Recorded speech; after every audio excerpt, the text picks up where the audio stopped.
देश के 12 ज्योतिर्लिंगों में सर्वोच्च केदारनाथ धाम की अनोखी कहानी है।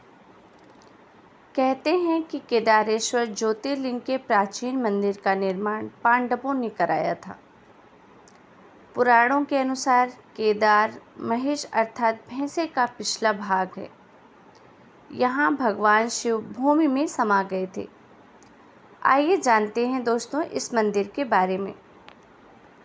स्कंद पुराण में भगवान शंकर माता पार्वती से कहते हैं कि हे प्राणेश्वरी, यह क्षेत्र उतना ही प्राचीन है जितना कि मैं हूँ।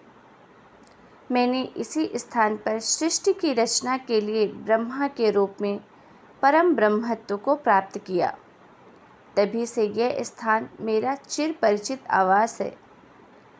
यह केदारखंड मेरा चिर निवास होने के कारण भूस्वर्ग के समान है। केदारखंड में उल्लेख है, अकृत्वा दर्शनम वैश्य केदारस्याघनशानिः यो गच्छेद बद्री तस्य निष्फलतां व्रजेत। अर्थात बिना केदारनाथ भगवान के दर्शन के यदि कोई बद्रीनाथ क्षेत्र की यात्रा करता है तो उसकी यात्रा व्यर्थ हो जाती है। केदारनाथ में भूमि में समा गए थे शिव। नर और नारायण ऋषि ने की थी तपस्या। पुराण कथा अनुसार हिमालय के केदार शृंग पर भगवान विष्णु के अवतार महातपस्वी नर और नारायण ऋषि तपस्या करते थे। उनकी आराधना से प्रसन्न होकर भगवान शंकर प्रकट हुए और उनके प्रार्थना अनुसार ज्योतिर्लिंग के रूप में सदा वास करने का वर प्रदान किया। यह स्थल केदारनाथ पर्वतराज हिमालय के केदार नामक श्रृंग पर अवस्थित है। पांडवों की भक्ति से प्रसन्न हुए थे भगवान शिव। पंच केदार की कथा ऐसी मानी जाती है कि महाभारत के युद्ध में विजयी होने पर पांडवों भ्रात हत्या के पाप से मुक्ति पाना चाहते थे। इसीलिए वो भगवान शिव का आशीर्वाद लेना चाहते थे, लेकिन वे उन लोगों से रुष्ट थे। इसीलिए भगवान शंकर अंतर्ध्यान होकर केदार में जा बसे। पांडव उनका पीछा करते करते केदार ही पहुंच गए। भगवान शंकर ने तब तक भैंसे का रूप धारण कर लिया और वे अन्य पशुओं में जा मिले। अतः भीम ने अपना विशाल रूप धारण कर 2 पहाड़ों पर पैर फैला दिया। अन्य सब गाय बैल और भैंसे तो निकल गए, पर शंकर जी रूपी भैंसे पैर के नीचे से जाने को तैयार नहीं हुए। भीम बलपूर्वक इस भैंस पर झपटे, लेकिन भैंस भूमि में अंतर्ध्यान होने लगा। तब भीम ने बैल की त्रिकोणात्मक पीठ का भाग पकड़ लिया। भगवान शंकर पांडवों की भक्ति दृढ़ संकल्प देखकर प्रसन्न हो गए।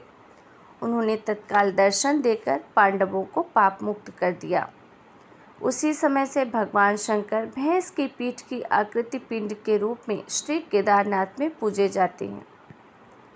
यह उत्तराखंड का सबसे विशाल शिव मंदिर है, जो कटवा पत्थरों के विशाल शिलाखंडों को जोड़कर बनाया गया है। ये शिलाखंड भूरे रंग के हैं। मंदिर लगभग 6 फीट ऊंचे चबूतरे पर बना है। इसका गर्भगृह अपेक्षाकृत प्राचीन है, जिसे 8वीं शताब्दी के लगभग माना जाता है। मंदिर की छत 4 विशाल पाषाण स्तंभों पर टिकी है। केदारनाथ मंदिर 85 फुट ऊंचा, 187 फुट लंबा, 80 फुट चौड़ा और इसकी दीवारें 12 फुट मोटी हैं और बेहद मजबूत पत्थरों से बनाई गई हैं। मंदिर को 6 फुट ऊंचे चबूतरे पर खड़ा किया गया है और मंदिर के कपाट खुलने का समय दीपावली महापर्व के दूसरे दिन अर्थात पड़वा के दिन शीत ऋतु में मंदिर के द्वार बंद कर दिए जाते हैं। 6 माह तक जलता रहता है दीपक। पुरोहित ससम्मान पट बंद कर भगवान के विग्रह एवं दंडी को 6 माह तक पहाड़ के नीचे उखी मठ में ले जाते हैं। 6 माह बाद मई माह में केदारनाथ के कपाट खुलते हैं। तब उत्तराखंड की यात्रा प्रारंभ होती है। 6 माह मंदिर और उसके आसपास कोई नहीं रहता, लेकिन आश्चर्य की बात है कि 6 माह तक दीपक भी जलता रहता है और निरंतर पूजा भी होती रहती है। कपाट खुलने के बाद यह भी आश्चर्य का विषय है कि वैसी ही साफ सफाई मिलती है जैसा कि छोड़कर गए थे। तो दोस्तों, हमारी ये छोटी सी जानकारी कैसी लगी ज़रूर बताएं।